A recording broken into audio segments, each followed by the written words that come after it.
Does it significantly affect the muscle guarding? No. Okay, so they're not effective treatments for what's going on. Okay, right side. So to mobilize the first rib, you side bend to take the stress out of the scalenes, and you just push through them. It actually feels okay. All right. I don't assess clavicle a lot, but hey, that's stiff. No, that. Oh wow. I'd really like to see your X-ray. He's got a gap in his clavicle here, so I'm not even going there. Okay? Where his clavicle attaches to the sternum, there's a hole there.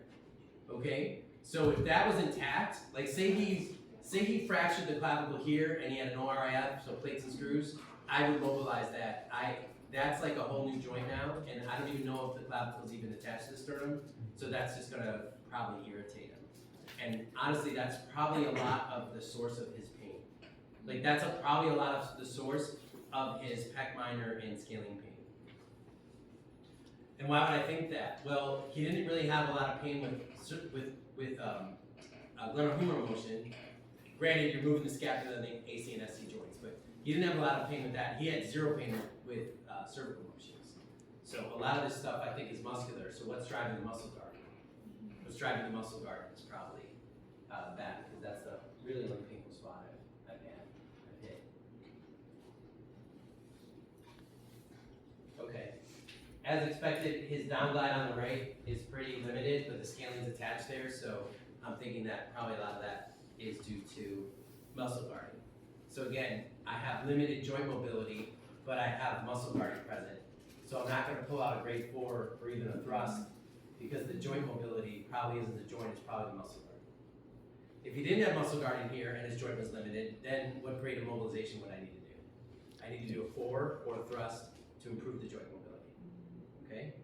So if something's tight, we gotta stretch it, right? So I'm gonna stretch it not with this, I'm gonna stretch it with a down glide, okay? But again, I'm not doing that because I don't believe, or I can't know his true joint mobility when the muscles are tight and grabbing them. So I gotta clean up the muscle guarding first, and then I'll reassess whether he needs a grade 4. Okay? Everybody good? Did I lose anybody? Okay, don't be shy. Okay.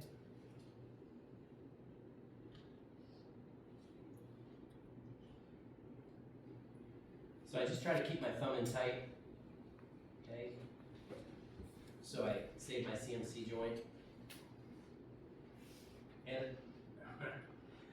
his spine's already moving into down glide on the right better. That's how fast the scalenes are giving up with just a little soft tissue. With this is cross fiber motion, yes? Okay. If I'm doing a little parallel action, the scalenes, that's muscle pump. Okay.